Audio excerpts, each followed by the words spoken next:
So hi guys, for today's video, nandito pa rin po tayo sa Santa Maria, Bulacan at maghahanap tayo ng makakainan.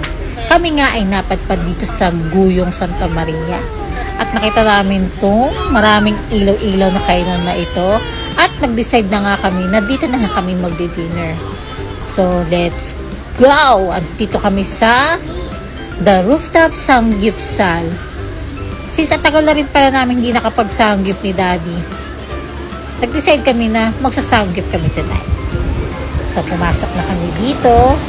So, dito siya sa second floor. Actually, may third floor pa siya, pero dito na kami sa second floor.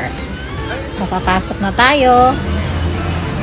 So, ang only pork pala nila dito is $199 lang. At ang only pork and beef is $299. Only dishes. Only side dishes na siya.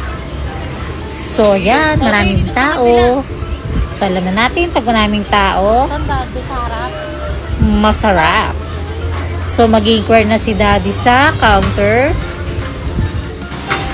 At ako naman ay maghahanap ng pwesto. So, ito pala yung mga side dishes nila. Sobrang dami. So, only kuha ka na lang dyan. So, ito yung parang saging. Ito naman yung lettuce, kimchi, baby potato, cucumber, japchae, and ito yung sa parang lumpiang sariwa, and chicken. May chicken din. And yung rice. So, they have their house rules. So, pagkakabasa ko doon, 2 hours lang siya. So, ito yung with cheese. Ayan. So, ito yung with samjang. So, ayan. Simot siya kasi pag may leftover kang karne, 1 peso per gram siya. So, yun lamang.